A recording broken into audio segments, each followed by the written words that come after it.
So I'm going to set up my new Wyze band. The first step is to install the Wyze app. So we'll get that installed.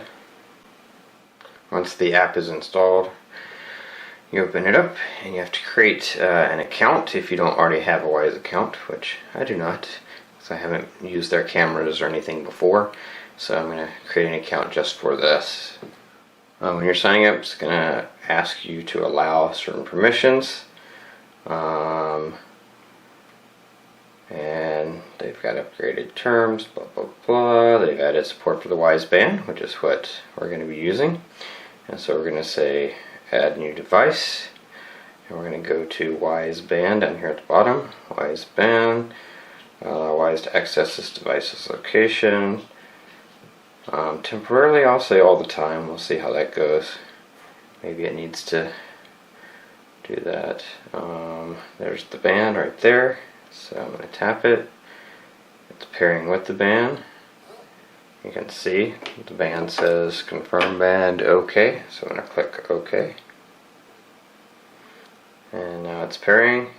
Your band is added and now successful. So that simply, you've paired the band.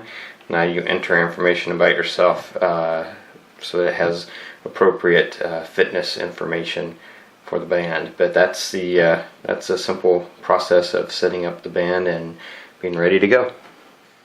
Now, one of the coolest features about this band is that you can use it to integrate with your Amazon Alexa Auto using Alexa. And so you see now that I've got it set up for the first time, it says set up Alexa to do more with your band. So I'm going to tap that, and it lets you know that there are two digital mics built in, and they only turn on when Alexa starts. So you press this home button to initiate it, and that will open the mics. So when you're not doing that, the mics are off. And wants you to connect your Alexa app to it, so you sign in with Amazon. Amazon's asking me, obviously I'm already signed in to Amazon and Alexa on my phone, so it's asking me if I want to allow. I'm going to say yes, allow. And now it's saying you press and hold the home button for 2 seconds just to start talking. And it's really all there is to it. You can control all your things that you can control through any of your Echo devices. And you can also answer questions and get temperatures or set an alarm, things like that. And you can do it all there. I'm going to have a demonstration of that later. This is just the setup. You have to allow Alexa to access your location to provide real-time responses based on your... I already have Alexa allowing that on my phone anyway, so there you go. And you see you can change, reorder things on the band here, or add things if there are new things. So you can see, shows you what it's going to look like, and then you can change things if you want to.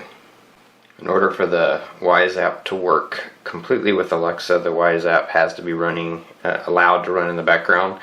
So on the Samsung phone, you just go into apps, and then you open the app. This is in settings, and then go to battery, and then allow background activity, which it's already on. So it should be fine.